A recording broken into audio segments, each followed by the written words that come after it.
ఏమేం చదువున్నాను. 6 మాసములు గోపరస తైలముతోనూ 6 మాసములు సుగంధ వర్గములతోనూ స్త్రీల పరిమళ క్రియల కొరకైన మరి వేరు పదార్థములతోనూ స్త్రీలు పరిమళ క్రియలు ముగించి రాజునొద్దకు పోవారు. 12 మాసములైన తరువాత రాజైన అహశ్వేరోషు నొద్దకు వెళ్ళుటకు ఒక్కొక్క చిన్నదానికి వంతు వచ్చినప్పుడు, ప్రియులారా వినండి, వంతు వస్తుంది. ఏంటో తెలుసా? సంవత్సరం తర్వాత రాజు దగ్గరికి పోవాలా. అప్పటి వరకు వాళ్ళని ఏం చేయాలా?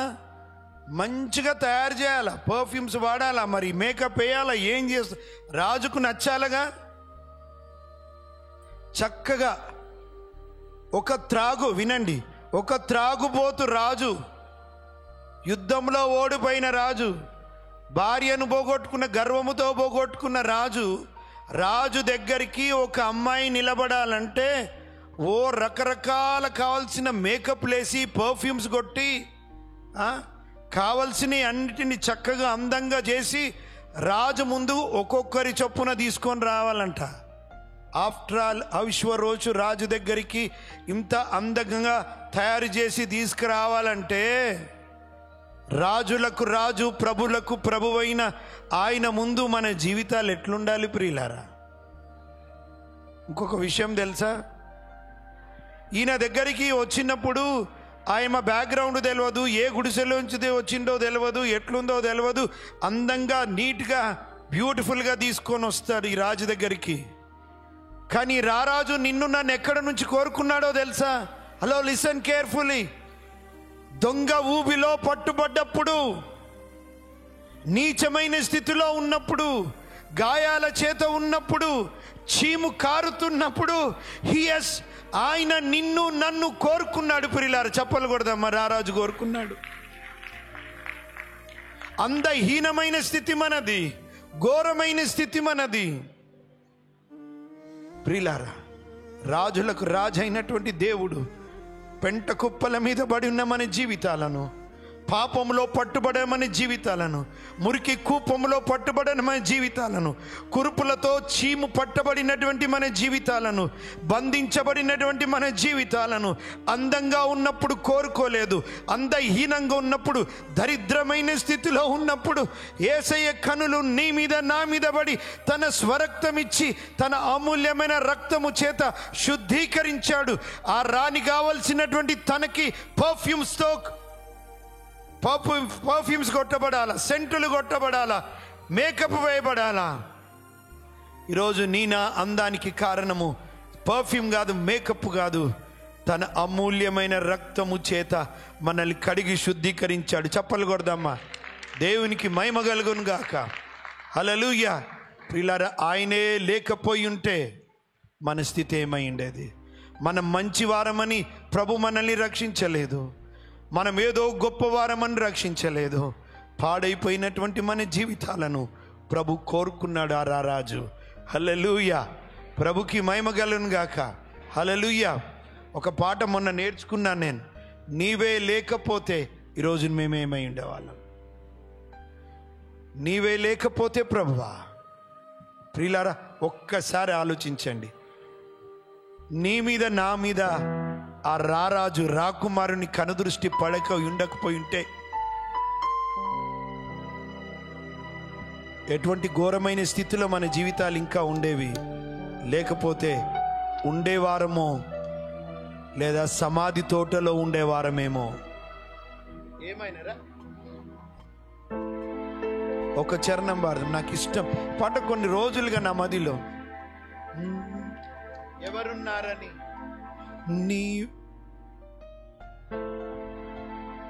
ఎవరున్నారని, ఎప్పుడుంటారని, చితికిన బ్రతుకున ఆశ్రయమెవరని, ఎవరున్నారని, ఎప్పుడుంటారని, చితికిన బ్రతుకున ఆశ్రయమెవరని.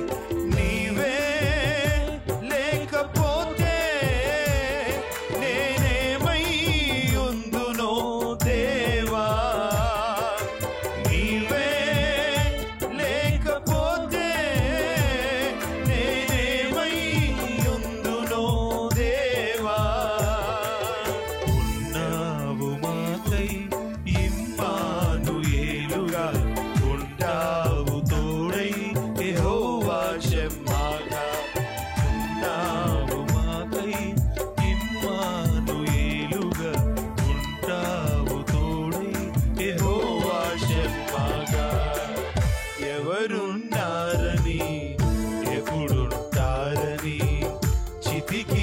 బ్రతుకునా ఆశ్రయమెవరు? నీవే నీవే లేకపోతే నేనేమై ఉందునో దేవా. నీవే లేకపోతే నేనేమై ఉందునో దేవా.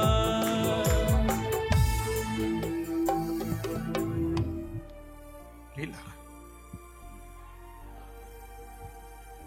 ప్రభువే దేవుడు మన జీవితాలను తాకకపోయి ఉంటే, ఆకర్షించకపోయి ఉంటే ఏమైండేటోళ్ళం మనం? నాశనమై ఉండేటోళ్ళం ప్రియులారా. కానీ దేవునికి మహిమ కలుగును గాక. ఆ రారాజు నిన్ను నన్ను కోరుకున్నాడు. చెప్పలు కొడదమ్మా ప్రభు. ఆఫ్టర్ ఆల్ అహశ్వరోషు రాజు దగ్గరికి ఇంత సీనా రారాజు. అందుకే ప్రియులారా, ఎఫ్ఎస్సీలకు రాసిన పత్రిక 5వ అధ్యాయం తర్వాత మనం చూస్తాం చాలా వచనాలు. కొరింథీలకు రాస్తూ ఒక్క మాట అంటాడు, చదవండి. 2వ పత్రిక, కొరింథీలకు రాసిన 2వ పత్రిక 11వ అధ్యాయం 2-3 వచనాలు. దేవాసక్తితో మీ ఎడల ఆసక్తి కలిగి ఉన్న పౌలు గారు అంటున్నారు, దేవాసక్తితో మీ ఎడల ఆసక్తి కలిగి ఉన్నను. ఎందుకనగా పవిత్రురాలైన కన్యకనుగా ఒక్కడే పురుషునికి అనగా క్రీస్తుకు సమర్పింపవలనని మిమ్మును ప్రధానము చేసి తిని. యేసయ్యకు ఎదుట మిమ్మల్ని సమర్పించాలని, ఒక్కడికే ఆయనకే సమర్పించాలని. ప్రియులారా, ఒక రోజు రాబోతుంది, ఆయన ఎదుట మనం నిలబడబోతున్నాం. ఎట్లుండాలంట? ఆయన కొరకు మాత్రమే. హల్లెలూయా. అక్కడ ఐశ్వరోషు రాజుకి రాణి అయినా ఉపపత్ని అయినా ఇక సచ్చేంత వరకు అట్లనే పడి ఉండాలా. ఆయన గర్వం అది, నియంతతత్వం అది. కానీ నా ప్రాణం ఇచ్చిన ప్రాణనాథుడు కదా. పౌలు గారు అంటున్నారు, ఒక్క పురుషునికి ఏమన్నాడు? ఆ మాట చదువుతారా? ఒక్కడే పురుషునికి అనగా క్రీస్తుకు సమర్పింపవలనని, క్రీస్తుకు మిమ్మల్ని సమర్పించాలని మిమ్మును ప్రధానము చేసి తిని. ఎంగేజ్మెంట్ అయిపోయింది, ఒక రోజున సమర్పించబడాలి. ఎఫ్ఎస్సీలకు రాస్తూ అంటాడు కదా, అద్భుతం. తర్వాత చదవండి, ఎట్లా వాక్యం అనే ఉదక స్నానము చేత మనల్ని పవిత్రపరిచాడంట. డాగైనా మచ్చైనా ఏది లేకుండా, ముడత లేకుండా ప్రభు దగ్గర మనం నిలబడాలంట. హల్లెలూయా. ప్రియులారా, ఈరోజు మనం ఎట్లా బ్రతకాలో తెలుసా? రాజు ఎదుట ఒక రోజున నిలబడబోతున్నాం గనుక పరిశుద్ధంగా ప్రభువు మహిమ కొరకు మనం సిద్ధపరచుకోవాలి మన జీవితాలను. ఆమెన్ చెప్పండి, ఆమెన్ అనండి.